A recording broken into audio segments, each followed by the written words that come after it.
slow down. You must be crazy if you think that I'ma slow down. Don't wanna hear it talking shit from the drama. Keep it coming, I'ma send you to your mama. வணக்கம் மக்களே, welcome to பசங்க diaries. இன்னைக்கு நாம சொன்ன மாதிரி மகா சனி பிரதோஷம் அப்படிங்கறதுனால நாம இன்னைக்கு பார்க்க வந்திருக்கக்கூடிய கோவில் எது அப்படின்னு கேட்டீங்கன்னா, அருள்மிகு அறம் காத்த நாயகி உடனுரை தியான ஆத்தீஸ்வரர் ஆலயத்துக்கு தான் வந்திருக்கோம்.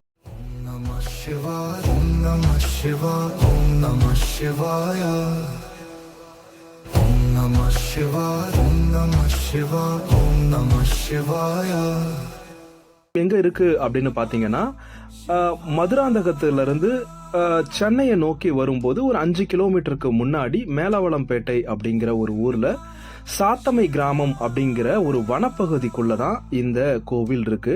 இது ஒரு காப்பு காடு அப்படின்னு சொல்றாங்க. அதாவது ரிசர்வ்டு ஃபாரஸ்ட் அப்படிங்கிற இடத்துல தான் இந்த இடம் அமைஞ்சிருக்கு.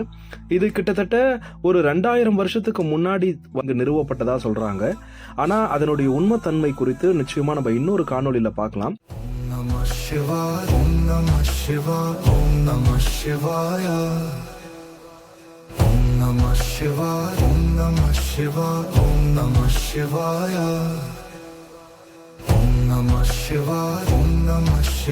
ஆலய தரிசனம் இன்னைக்கு உங்களுக்காக. இந்த கோவிலுக்கு வரணும் அப்படின்னு முடிவு பண்ணக்கூடிய பக்தர்கள் மாசத்துல 3 நாள் மட்டும்தான் நம்மளால வர முடியும். அது பிரதோஷமா இருக்கும், இல்ல பௌர்ணமி தினமா இருக்கும், இல்ல திரும்பவும் மாசத்துல இன்னொரு முறை வரக்கூடிய பிரதோஷ தினத்துல மட்டும்தான் இந்த கோவிலுக்கு நம்மளால வர முடியும்.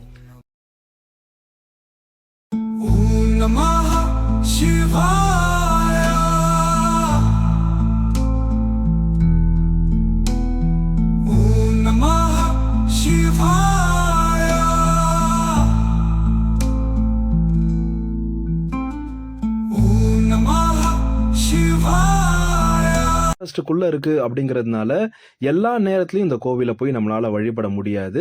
இந்த 3 நாட்கள் மட்டும்தான் நம்மளால இந்த கோவிலுக்கு போக முடியும். அது மட்டும் இல்லாம இந்த கோவில்ல பிற விசேஷ தினங்கள், ஒரு அன்னாபிஷேகமா இருக்கட்டும், ஒரு சிவராத்திரியா இருக்கட்டும், இல்ல சிவனுக்கு உகந்த பிற விசேஷ நாட்கள்ல நம்மளால இந்த கோவிலுக்கு போக முடியும். அதுவும் குறிப்பிட்ட நேரத்துல தான். பிரதோஷமா இருந்ததுன்னா மதியம் ஒரு 3 மணில இருந்து நைட்டு ஒரு 8-9 மணி வரைக்கும் நம்மளால இந்த காட்டுக்குள்ள போக முடியும், வர முடியும். இதுக்காக அந்த கோவிலினுடைய நிர்வாக குழுல இருக்கக்கூடியவங்க ஒரு சிறப்பு அனுமதியோட இந்த கோவிலுக்கான பூஜைகள் எல்லாமே செய்யறாங்க. இந்த கோவிலுக்கு அவங்களும் எந்த பொருளையுமே உள்ள வச்சுட்டு வர முடியாது.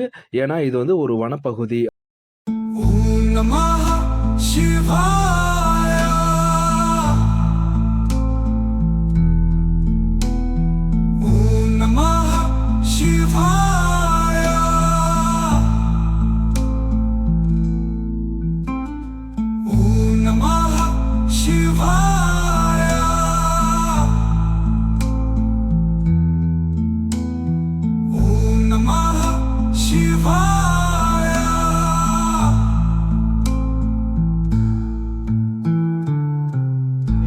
வனப்பகுதி அப்படிங்கறதுனால இது கோவிலுக்கு அந்த ஃபாரஸ்டுக்கு அந்த காட்டுக்கு அருகாமையில ஒரு இடத்துல இவங்களுடைய பூஜை பொருட்கள் எல்லாம் பாதுகாத்துட்டு இருக்காங்க. அங்க இருந்து ஒவ்வொரு விசேஷ தினத்திலையும் இங்க இருந்து பொருட்கள் எல்லாத்தையும் அங்க கொண்டு போய் இறைவனுக்கு தேவையான அத்துணை பூஜைகளையும் முடிச்சுட்டு பக்தர்களுக்கு தேவையான பிரசாதங்களை கொடுத்துட்டு அதுக்கப்புறம் அங்க இருக்கக்கூடிய பொருட்களை எல்லாம் அன்னைக்கு இரவே திரும்பவும் அந்த இடத்துக்கு கொண்டு வச்சிடுறாங்க. இது இந்த கோவில்ல இருக்கக்கூடிய ஒரு வழக்கமா இருக்கு. இப்போ இந்த கோவிலுக்கு கடந்த ஒரு 30-35 ஆண்டுகளா கொஞ்சம் கொஞ்சமா ஜனங்களை இந்த ஆலய நிர்வாகம் வர வச்சிருக்கிறாங்க.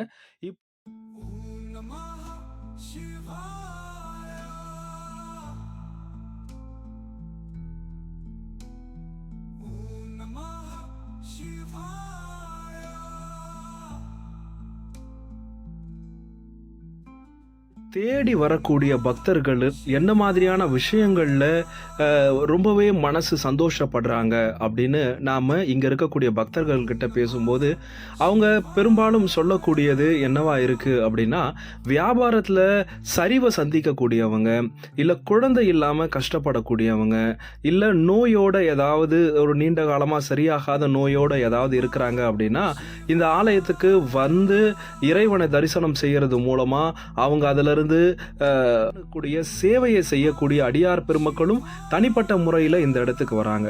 திருவண்ணாமலைக்கு நம்மளால் வந்து போக முடியாத ஆட்கள் திருவண்ணாமலையினுடைய கிரிவலத்துக்கு சரியாக நம்மளால் போக முடியல, நம்மளால் வந்து அந்த திருவண்ணாமலையினுடைய அந்த கிரிவல நேரத்தில் நம்மளால் இறைவனை தரிசிக்க முடியல அப்படின்னு மன வருத்தத்தோடு இருக்கக்கூடியவங்களும் இந்த கோவிலுக்கு வராங்க. நாம் கேட்கும்போது என்ன சொல்கிறாங்க நிர்வாகத்தில் அப்படின்னா, இந்த இடத்துல கார்த்திகை தீபம் திருவிழாவும் மிக விமர்சையாக நடைபெறுது அப்படிங்கிறதுனால மக்கள் இதையும் இன்னொரு திருவண்ணாமலையாக நினச்சி இங்கே வந்து இறைவனை வழிபடுறதா சொல்கிறாங்க. உண்மையிலேயே இந்த இடம் ரொம்பவே சிறப்பாக, ரொம்பவே வந்து அழகாக ஒரு கானகத்துக்குள்ளே இருக்குது அப்படிங்கிற ஒரு தனிச்சிறப்போட, இந்த இறைவனுக்குன்னு ஒரு கூரை இல்லாமல் எப்போவுமே இறைவன் ஆகாயத்தை பார்த்தபடியே இருக்கிறதுனால ரொம்பவே வந்து பார்க்கும்போது மனசு ரொம்பவே அமைதிப்படுது. ஒரு தியானம் செய்யறதுக்கான ஒரு சிறந்த சூழல் இந்த இடத்துல இருக்குது. அது மட்டும் இல்லாமல் இந்த கோவிலில் எப்பொழுதுமே கிட்டத்தட்ட ஒரு அமைதியான சூழல் நிலவுது அப்படிங்கிறதுனாலேயே ரொம்ப சீக்கிரமாக அந்த பிரதோஷ தினங்களில் வரக்கூடிய பக்தர்கள் இறைவனோடு உரையாடுவதற்கு ரொம்பவே வந்து ஒரு உகந்த இடமா இருக்குது. அது மட்டும் இல்லாமல் ஆலய நிர்வாகத்தோடு நாம் பேசும்பொழுது அவங்க ரொம்பவே ஒரு அழகான விஷயத்தை நம்மோட பகிர்ந்துக்கிட்டாங்க. இந்த கோவிலில் ஆகம விதிப்படி எல்லா பூஜைகளுமே செய்யப்பட்டாலும் இதில் வந்து இவர் தான் பூஜை செய்யணும், அவர் தான் பூஜை செய்யணும் அப்படிங்கிற மாதிரியான எந்த ரெஸ்ட்ரிக்ஷன்ஸுமே கிடையாதான். யார் வேணாலும் இறைவனுக்கான பூஜையை செய்யலாம். நீங்கள் செய்ய வேண்டியது ஒன்று தான், இறைவனுக்கு பூஜை செய்யணும் அப்படிங்கிற எண்ணம் இருந்தால் போதும். நீங்கள் நிர்வாகத்தோடு தொடர்பு கொண்டு நீங்கள் என்ன மாதிரியான பூஜை செய்யணும்னு ஆசைப்படுறீங்களோ அதை உங்களுடைய கையாலேயே இறைவனுக்கு அந்த பூஜையை செய்ய முடியும். ஆனால் என்னன்னா, இந்த பிரதோஷ காலங்களில் கூட்டம் அதிகமாக இருக்கிற சமயங்களில் நம்மளால் அதை செய்ய முடியாது. ஆனால் நீங்கள் தனிப்பட்ட முறையில் ஏதாவது செய்யணும் அப்படின்னு ஆசைப்படுறீங்க அப்படின்னா நிர்வாகத்தை அணுகலாம். அதுக்கான முழு ஒத்துழைப்பையும் உங்களுக்கு கொடுத்து உங்கள் கைகளாலேயே அபிஷேகத்தை செய்ய வச்சு, இறைவனுக்கான அலங்காரங்களை செய்ய வச்சு, அதுக்கான முறையான உதவியும் உங்களுக்கு செஞ்சு உங்களை மன திருப்தியோடு அனுப்பி வைக்கணும் அப்படிங்கிற ஒரே நோக்கத்தோடவே இந்த இடம் செயல்படுது. அதனால நமக்கு எந்த விதமான இடர்பாடுகளோ இல்லைன்னா நம்மளால செய்ய முடியல அப்படிங்கிற வருத்தமோ உங்களுக்கு தேவையே கிடையாது. நிச்சயமா இறைவனோடு இரண்டொர கலக்க என்ன விஷயங்கள்லாம் தேவையோ அதை இந்த நிர்வாகம் நமக்கு தெளிவாக செஞ்சு கொடுக்குறாங்க. உண்மையிலேயே பணம் அப்படிங்கிற ஒரு விஷயத்தை தூக்கி தூரமாக வச்சுட்டு இறைவனுக்கான சேவை, இறைவனுடைய அடியார்கள், இறைவனுடைய பக்தர்கள் அவனுடைய குழந்தைகளாக அவனுடைய மடியில் இருக்க வேண்டும் அப்படிங்கிற ஒற்றை நோக்கத்தோடவே இந்த ஆலய நிர்வாகம் செயல்படுது. அப்படி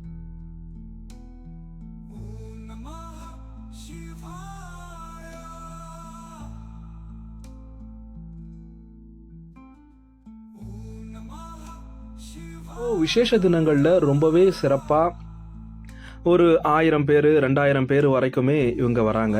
இங்கே பிரசாதமும் தனிப்பட்ட முறையில் செய்ய ஆரம்பித்து அதை உள்ளே கொண்டு போய் டிஸ்ட்ரிபியூஷன் பண்ணுற வரைக்கும் எல்லாமே வந்து இந்த ஆலயம் நிர்வாக குழு பார்த்துக்கிறாங்க. சென்னை மட்டும் இல்லை, தமிழகத்தின் பல்வேறு பகுதிகளில் இருந்து இந்த கோவிலுக்கு வரக்கூடியவங்க இருக்க தான் செய்கிறாங்க.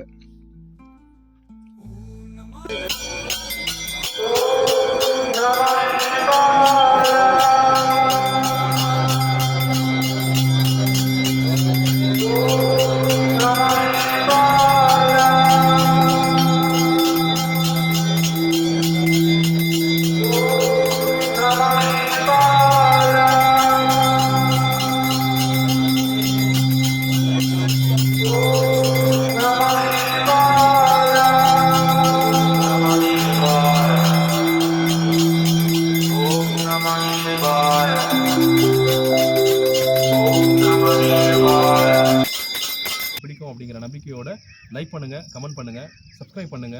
மேலும் பல வீடியோக்களோட உங்களை நான் சந்திக்கிறேன். அதுவரை உங்களிடமிருந்து விடைபெறுவது உங்கள் சகா பார்த்திபன்.